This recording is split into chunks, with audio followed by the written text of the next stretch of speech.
Hello Year 3 again. I'm so glad you've come back to find out the second half of our story about Miss Petula Perpetual Motion.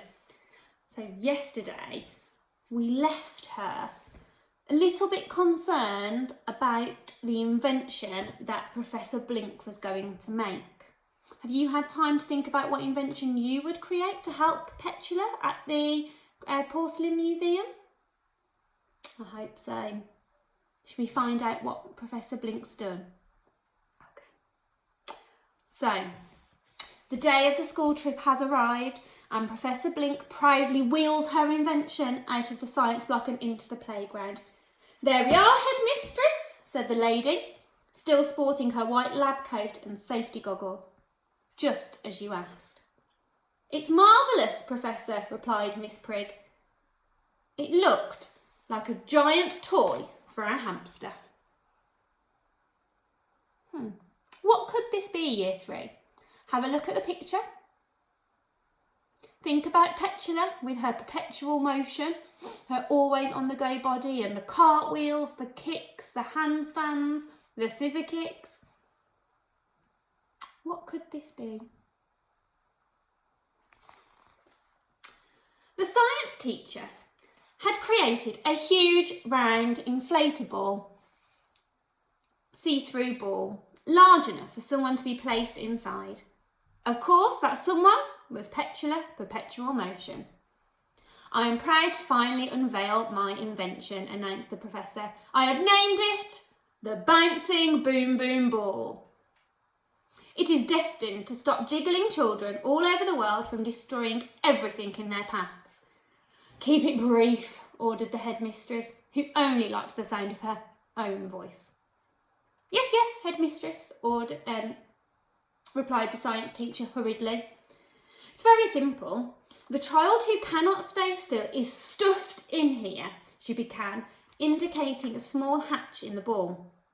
"Then when the child does fidget, the bouncing boom boom ball will simply bounce off any precious objects nearby, causing zero damage."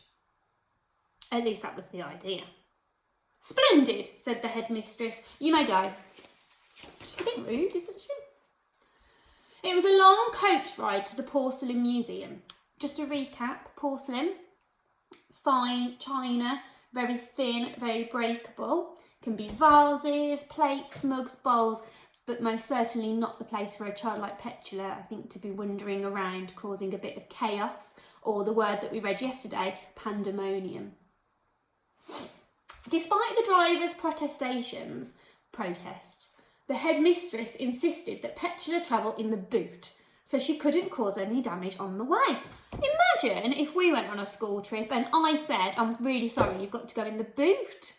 Just wouldn't happen, would it, Year 3?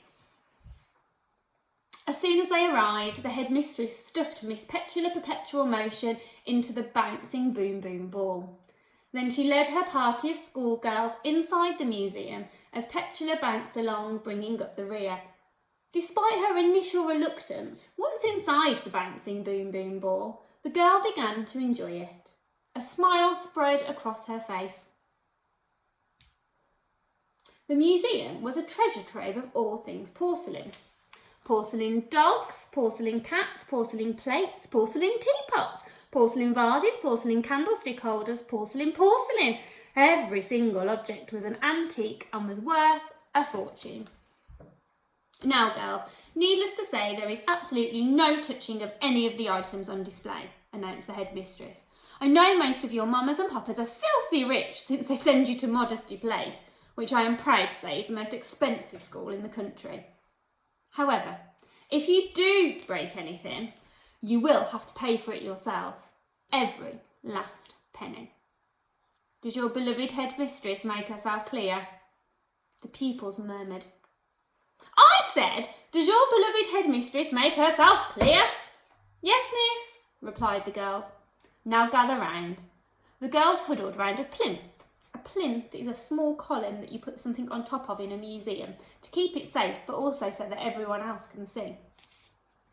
On it sat a large bowl with hundreds of tiny flowers hand-painted around the outside. Petula bounced up and down in her giant ball, trying to get a better look. Miss Prig raised her half-moon spectacles to her eyes.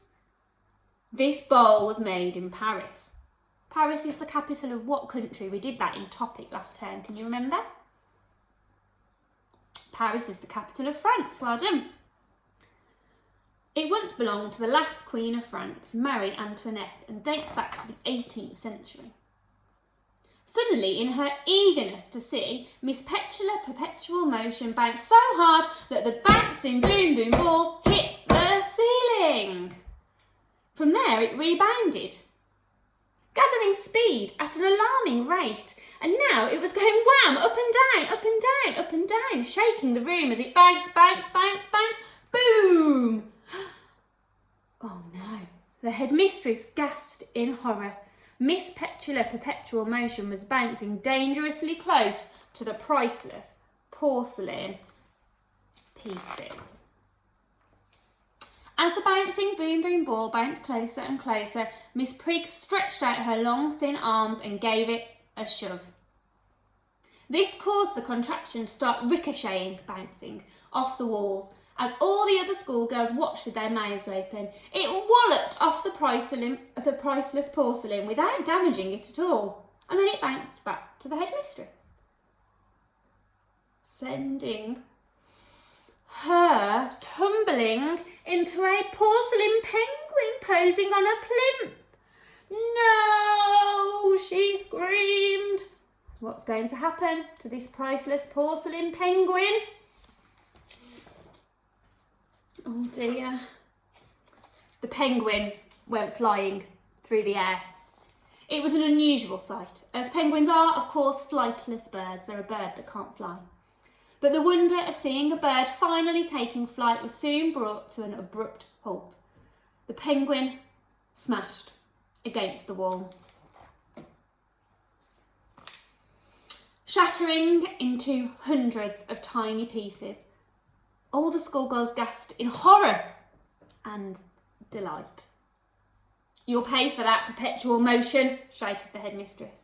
"But I didn't touch the priceless porcelain, headmistress. You did," reasoned the girl. Needless to say, this made Miss Prig blaze with rage. She chased after Miss Petula Perpetual Motion as the girl bounced off the other side of the room. Boom, boom, boom.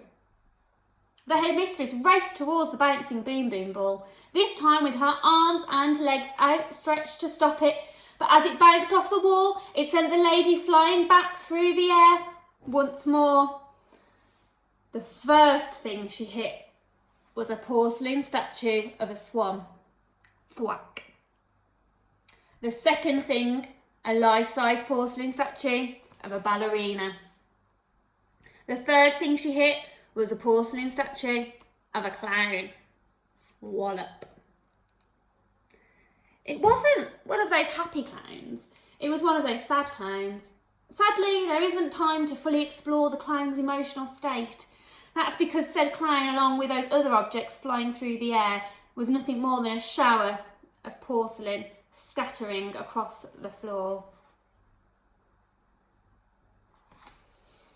Who's this character here? Who's that going to be? At this very moment, hearing all the commotion, the elderly museum director came dashing out of his office. He popped his monocle into place to survey the damage. A monocle is when you have one glass here. So instead of having two, you just have one.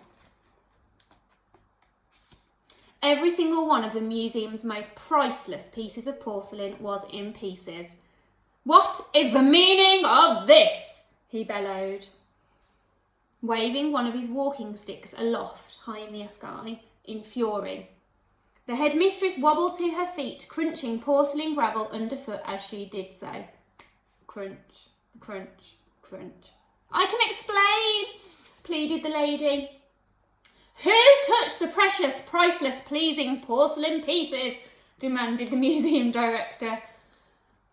Well, the headmistress glanced over at Miss Petula Perpetual Motion, who, to her surprise, was now bouncing only very gently in her plastic ball. "Well, technically, it was me, but no buts," shouted the museum director. "Lady, you will pay for every last piece." "No!" screamed the headmistress. The girl who couldn't keep still smirked.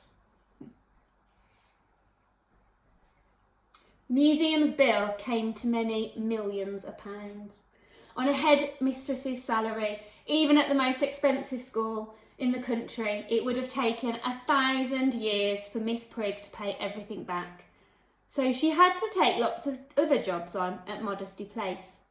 Despite being a very grand woman, the headmistress now had to be up at dawn every morning with a mop and bucket cleaning the school corridors.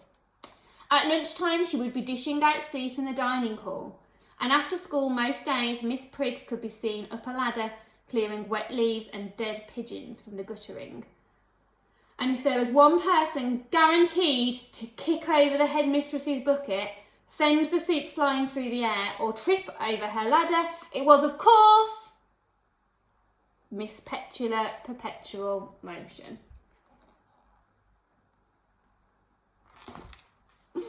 Oh dear. Some years later, it was Petula's very last day at Modesty Place.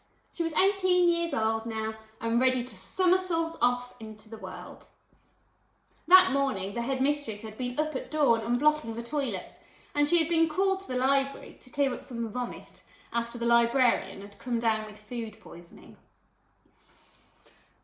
As Miss Prigg angrily plonked down her mop and bucket, she spotted her nemesis. A nemesis is an enemy. Petula, sitting in a corner of the library reading a book. The strange thing was that the girl was motionless, so she was still. Miss Prigg hid behind some shelves of books and spied on her most hated pupil. Apart from turning a page every couple of minutes, Miss Petula Perpetual Motion did not move a muscle.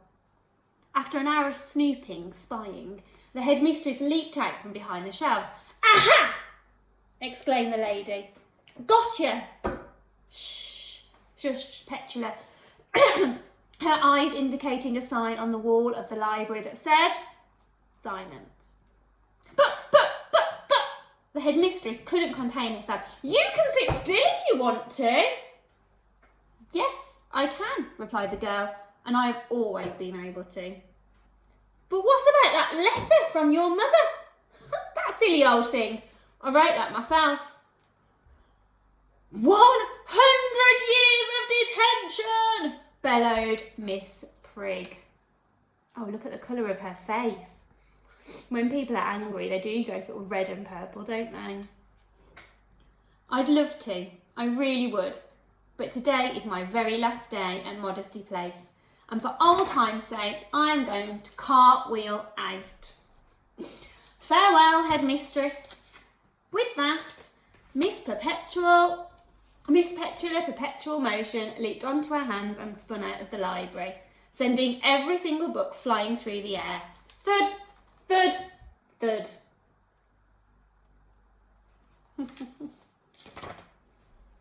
The headmistress was in the library until midnight, picking up all of the books and putting them back on the shelves, and then she still had to mop up the vomit. So now you know, Miss Petula Perpetual Motion really was one of the world's worst children. Wonderfully so. Oh, I hope you enjoyed that story, Year 3. I really enjoyed reading it to you. And you're going to have lots of stories and poems from all of the Year 3 teachers now while you're at home. So each day you can come and listen to a story and enjoy it with us like we are back in class together. I hope you enjoyed the story. If you enjoyed that, there are lots of others in here. We can give some others a go, or we can look at something different.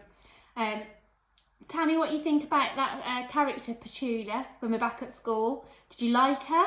Would you enjoy her being in your class? Might be quite amusing for a while. I think the bit that got me is at the end when she could help it, and she was choosing to be quite disruptive, wasn't she? It wasn't that she couldn't help it. She definitely could. Yeah, really enjoyed that story. Have a lovely day. See you soon.